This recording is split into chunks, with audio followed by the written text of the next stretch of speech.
Hello, everybody, and welcome to our Primo VE authentication webinar. In this session, we will discuss SAML authentication with Primo VE and see some issues that frequently come up during implementation. We will talk about the theory behind SAML and use this theory as a basis to talk about what issues tend to come up. So without further ado, I will get right into it. SAML is an authentication messaging protocol. This means that we separate the entities involved with authentication to services that require authentication, such as ALMA or Primo VE, also known as a SP or service provider, and services that provide authentication, which is the IDP or identity provider. For example, Microsoft ADFS or Shibboleth IDP. The SAML protocol consists of login requests from the SP to the IDP and login responses from the IDP back to the SP. And when the user logs out, the SP sends logout requests to the IDP, and the IDP responds with logout responses back to the SP. Right now we are going to look at the basic requirements setting up a SAML federation, or the trust between the SP, in our case ALMA or Primo VE, with the IDP.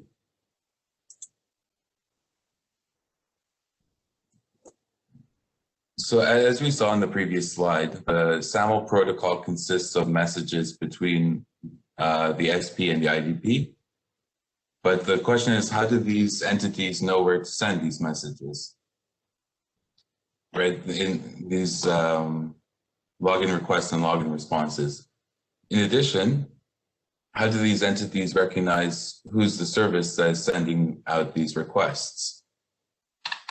So the first requirement in setting up a SAML trust is to configure the SP to send its login requests to the IDP's quote-unquote login endpoint, where it is expecting to receive these requests.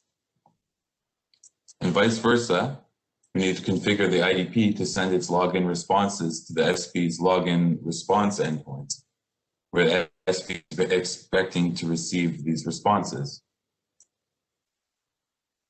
In addition, the IDP needs to recognize who's sending the requests, which is the entity ID of the SP, and the SP needs to recognize which is the entity ID of the IDP is sending the responses.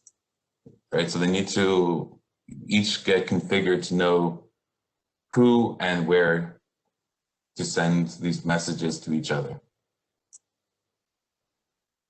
Okay, the second requirement is to secure the communication between the two entities with public key cryptography, which operationally means uploading the IDP certificate to the SP and uploading the SP certificate to the IDP.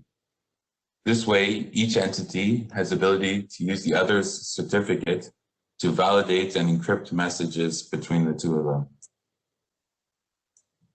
These three pieces of information, namely the who, the entity, which is the entity ID, the where, which is the SAML endpoints, and third, the certificates, are contained in a metadata document that is provided by both the SP and the IDP to one another. And finally, the third requirement is for the IDP to be able to properly communicate the user ID of a successful login to the SP, which is in our case, Primo VE or ALMA.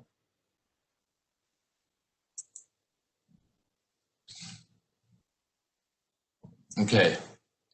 So in order to set up an integration profile, which acts as the SAML SP for Primo VE, then I will refer to my colleague Jake Halperin's webinar found at this URL. And Jake goes step by step through the integration profile configurations in ALMA in order to do the initial setup of a SAML integration profile. For the rest of the session, we'll deep dive into the test integration profile button that is available by request by emailing this address, gove@exlibris group. And it will also be available to everybody in a coming release, so far scheduled for May.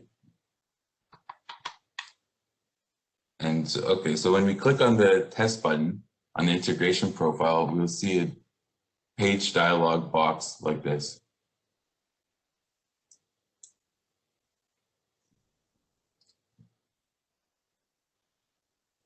So to remind, this is the test integration profile feature.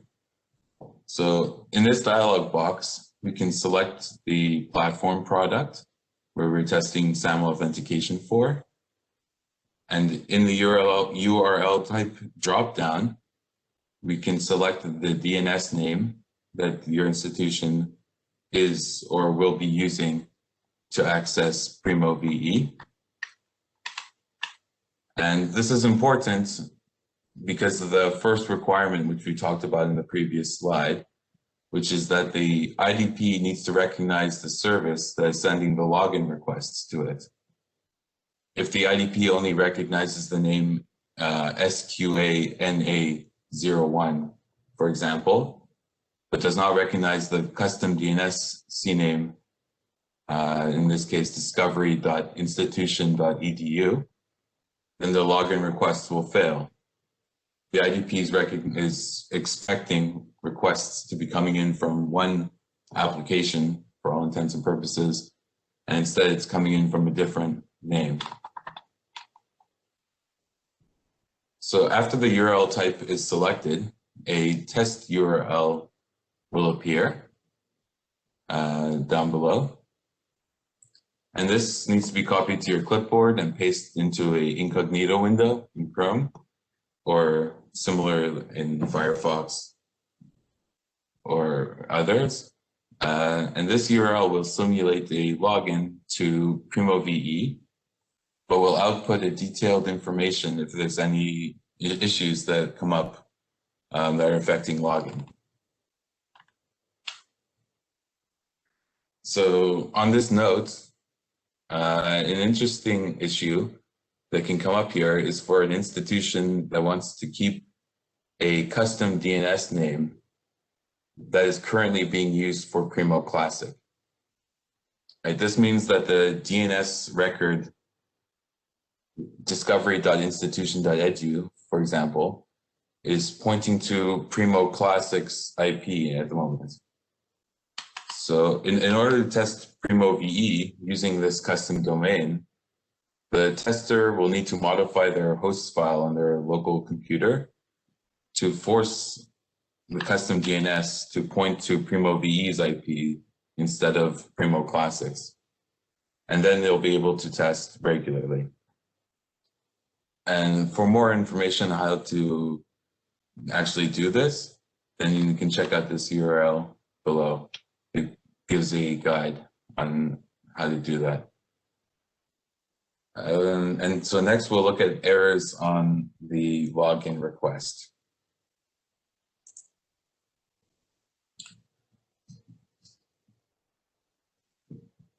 Okay, so the first common error that we see when the IDP, when we're trying to set up SAML, is when the IDP does not recognize the SP, and an error is displayed instead of a login page. This error means that the entity ID and the SAML endpoints, the who and the where that we were talking about, of the SP metadata was not configured correctly in the IDP. And the solution to this error is to download the correct SP metadata and update the relevant configuration in the IDP using the Primo VE metadata that is in use that we are expecting. And we can see that each IDP has its own way of displaying this error, but it really is the same idea that applies to all of them. And in the next slide, we'll see how to generate the correct SP metadata to provide to the IDP. Right, the way to resolve this issue is by generating the correct metadata and uploading it to the IDP. So we'll see exactly how to do that now. So in the integration profile, you'll find a generate metadata file button. And this button opens up a dialog box similar to what we saw before, where you can select the platform product as well as the URL type. And the URL type should match the DNS name that is being used to access Primo or will be used to access Primo. And after clicking generate, the correct SP metadata will be downloaded to your local computer. And this document can be provided to the IDP administrator to check the relevant IDP configuration. A metadata URL is also displayed, and this URL hosts the metadata document online for the IDP administrator to download the file directly to the IDP. And again, if a custom DNS is currently being used for Primo Classic, then the metadata URL won't work because it's being pointed, the DNS is pointed to Primo Classic. So we would need to use the generate button to download a copy of the Primo VE SP metadata that is configured for this custom DNS. Okay, next we'll start using the test integration profile tool and solve some errors that come up.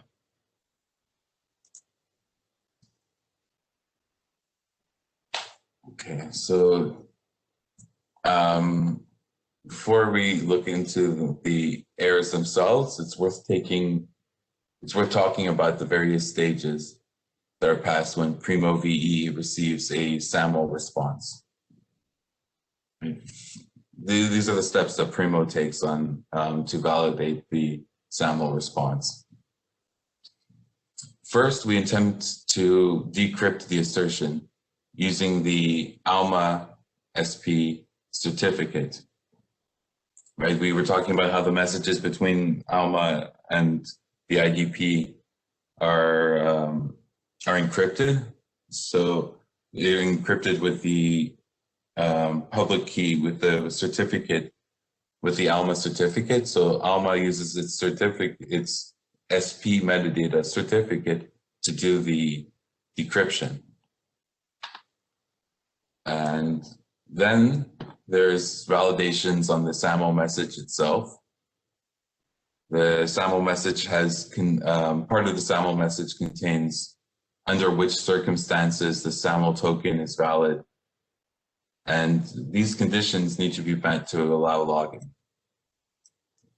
From what we saw earlier with the who and the where, so if ALMA receives a SAML message, and one of the conditions is that it's supposed to be for somebody else, for a different entity ID, then this would fail. Okay, next there's the certificate validations on the IDP certificate that was uploaded to ALMA. So this is the other certificate. This is where the IDP's signing certificate that gets uploaded to the ALMA integration profile. It's used to do signature checking, but before it checks the signature, it validates that certificate is legit. And it validates it strictly. So these are strict and includes a validation on the chain of trust. So we'll get into exactly what that is in just a bit.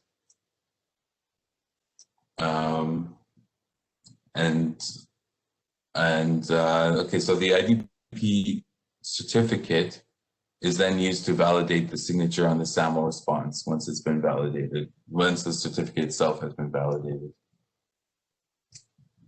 Finally, the assertion is read and all the attributes are listed. So we said how in the SAML protocol, then the login response contains a user ID of the user that's logging in. So at this point, the Primo VE reads through the SAML message and looks for the attributes and lists the attributes.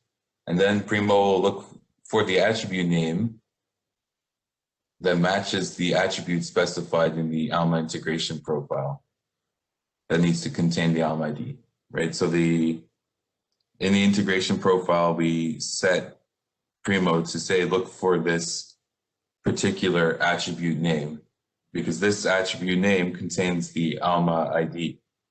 And that is important that's what we need to use to actually log in this particular user into ALMA.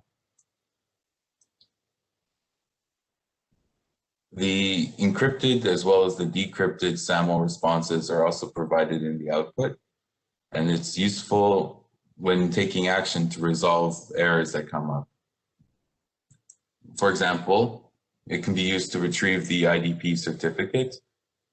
If the IDP certificate was not put into the ALMA integration profile correctly, then we can use the IDP certificate in the SAML response to fix up the login issue.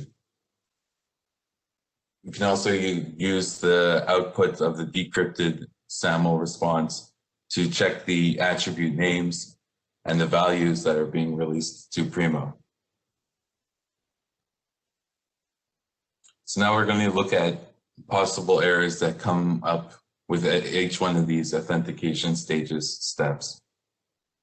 So starting from the top, have the assertion decryption error. So if Primo VE is not able to decrypt the assertion, it means that the ALMA certificate version in the integration profile does not match the certificate that was uploaded to the IDP. This can happen, for example, if one were to generate the SP metadata with the ALMA certificate version set to the unsigned 2025 certificate, and then he takes that metadata and uploads it to the IDP. And then for some reason, changes the integration profile on the changes the integration profile to use the ALMA certificate version 2021, right? So the old certificate, the one metadata was sent to the IDP to use, but then ALMA is on a different certificate version, which is an entirely different certificate. Primo would use the 2021 certificate to try to decrypt the assertion, but it would fail since it was encrypted by the IDP using the 2025 certificate. The way to resolve this is to regenerate the Primo VE metadata using that tool that we looked at earlier, which would have the current certificate, and then re-upload that metadata to the IDP, which would start to use the correct ALMA SP certificate to encrypt the assertion. So that's assertion decryption error. And we'll move on to the next stage, right? So you said the next stage is when Primo VE receives a SAML message, then it checks the SAML message's conditions, and you can reach a SAML conditions error. So ALMA checks the conditions in the SAML response, including the who, which is the entity ID this message was sent to, as well as the range of time it is valid for. So if, for example, the system time on the IDP is slow, and therefore the SAML response is only valid from 2 o'clock and 32 seconds, and the current time in ALMA, on the ALMA data center is 2 o'clock and 27 seconds, then the SAML message is not valid, and then Primo will fail the login. And the best solution to this is for the IDP administrators to resolve the NTP service issues on the IDP, to just get the time sync correct. But no, alternative solution is for the IDP administrators to actually increase the validity period on the SAML message. Like if the NTP is supposed to be working, and it's just a time difference between, for one reason or another, the time sync between Primo VE and the IDP is different, then you can, then on, at least on ADFS, it's fairly simple to increase the valid only between time by a couple seconds to just to make up for the gap. So I put here a URL of the Microsoft documentation how to do that. And we'll move on to the next stage of authentication and the error that can come up from this.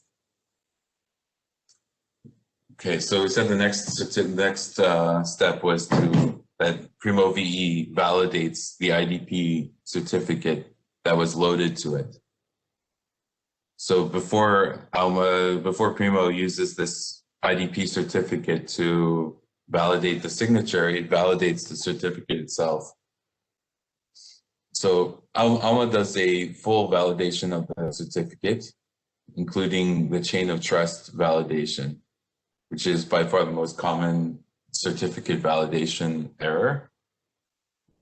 And what this means is, if the IDP signing certificate is signed by a CA, a certificate authority, it's not a self-signed certificate, then the certificate needs to be uploaded to Alma in the form of a JKS, a Java key store, including all the certificates from the chain of trust, including the CA certificates and root certificates for that signed on this, that signed the IDP signing certificate. So for example, I have here a certificate that is issued by Dan CA. So this certificate is signed by a CA, it's not self-signed, and this CA is in turn signed by a root CA. You can't see it on the screen, but in the Dan CA certificate authority is signed by a root CA. And this means that 3 certificates need to be added to a JKS file in order for Alma to be able to validate the certificate. So we have an article online on how to create a JKS to be uploaded to Alma at the link below on the slide. And it goes step by step on how to load the JKS with all the relevant certificates in the event that your IDP signing certificate is CA signed. For self-signed certificates, where the subject and issuer are the same, the certificate chain is only 1 certificate long, and therefore the certificate can be uploaded to the Alma integration profile in free text. It's a lot simpler when it's a self-signed certificate to do these validations, because the entire certificate chain is just 1 certificate long. So that's why we can use we don't need a JKS, and we can just upload the certificate in free text. So that's the IDP certificate validations error. And we'll move on to the next stage of authentication. And that's the signature check failure. So now that Primo has validated the certificate that was uploaded to the integration profile, Primo can use it to check the signature on the SAML response. So if the SAML response was signed with a different key than what Primo is using, Primo will fail the login, right? So the metadata that's provided to the IDP metadata that's provided to Primo contains a specific certificate. And this then Primo uses this certificate to validate the signature. And if in the meantime, the IDP switches its signing certificate, so it's no longer the same as what's in the Alma integration profile, then it will assign the response with a different certificate, and Primo wouldn't be able to validate the signature using the certificate that it has. This can happen quite often with ADFS, since by default ADFS rolls over their IDP signing certificate every so often. And what this is the IDP is changing the IDP signing certificate that is in use. And until the new certificate is uploaded to Alma, to the Alma integration profile, then login will fail. So to solve this issue, then it's largely the same steps as before. It's exactly the same steps as before. We need to get the current certificate and upload it to Alma. And we can get the current certificate by finding the certificate in the SAML response, like we have here, where it says X509 certificate, and then there's a base 64 string. So we can take that base 64 string, and if it's self-signed and surrounded by begin certificate and end certificate, and save the file as a .cer file or .crt file, and then there you have the current IDP signing certificate. Once you look at the certificate, and if it's self-signed, then the text can be put as is into the Alma integration profile.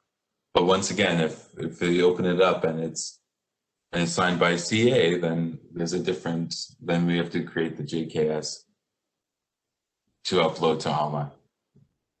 So the same solution to a different problem. Okay, so the next authentication stage that we talked about is regarding the user identifiers. So before we get into the errors that can come up in attribute mapping, it will be helpful to zoom out and look at the journey of the attribute from your institution's user directory all the way to the Alma user database. So when setting up SAML, the goal is to have a user attribute that is found in the Active Directory or whatever user directory that's been used in the institution, and to also have the same attribute listed as the primary ID or an additional ID in Alma. And that way the attributes can go from the Active Directory to be matched in Alma. So in this example, we have a user QA test2 in the Active Directory that has the SAM account name QA test2. And the ADFS is able to retrieve this value, and it gives it a name, http://schemas private personal identifier. And this name value pair gets sent to Alma. In the integration profile in Alma, the user ID location is configured as an attribute statement. So Alma is configured to look at the look at the attributes for the Alma ID, and the attribute name is set correctly to HTTP schemas private personal identifier. So Alma is able to find which SAML attribute contains the user ID, and is able to retrieve the user ID from this attribute name. This attribute value, which is QA test2, is looked up in the Alma user database, and Alma was able to find it as the primary ID of this particular user. So that's the user identifier's journey from the Active Directory through SAML to be used by Alma to log the user in. So now let's look at some errors that can come up on the flow of the user identifier, where the first error, the attribute mapping error,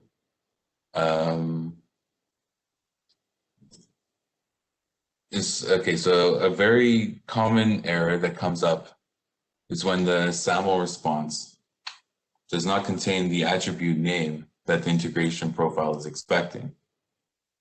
For example, the attribute name that was being sent is private personal identifier, the http://schema private personal identifier.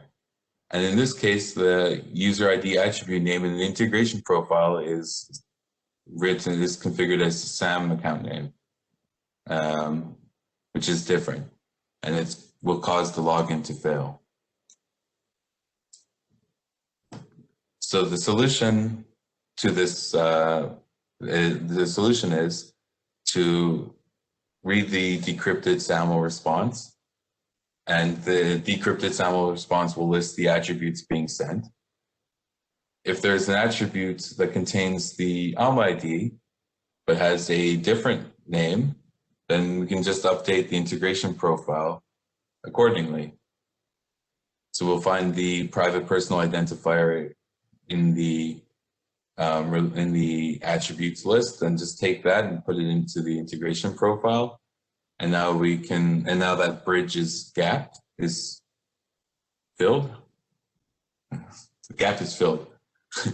and if the attribute name isn't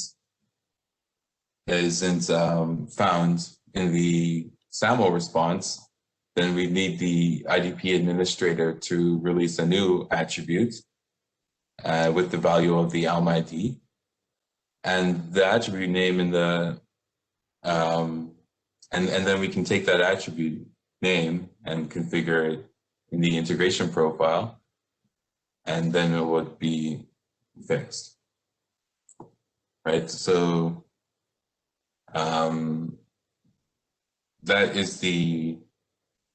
that's how to resolve a problem where the attribute name isn't being found in the SAML response. And we'll move to the final error that we're debugging today. And that is when Alma can find the SAML attribute name, right? The name is found in the SAML response, but the value doesn't match any user in Alma. And we'll see this error here. It says user identifier QA test2 is authenticated in SAML, but user is not defined in Alma. So the solutions are possibly the user is just missing from Alma. And it's just a matter of adding this particular individual user to Alma. And that's it.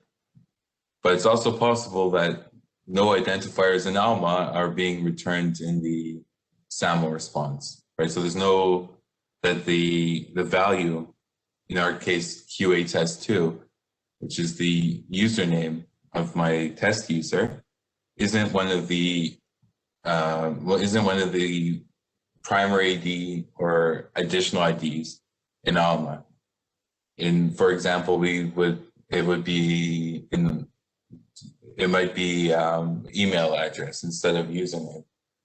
So if that's the case, then the IDP administrator needs to find the attributes in the Active Directory that corresponds to the Alma ID, and then release a new SAML attribute with this value. The new SAML attribute's name can be put into the integration profile, and then we have the identifier is able to move successfully from the Active Directory to the Alma user database. So with that, we've finished going through the common issues, implementing SAML authentication in Alma. And thank you very much for joining.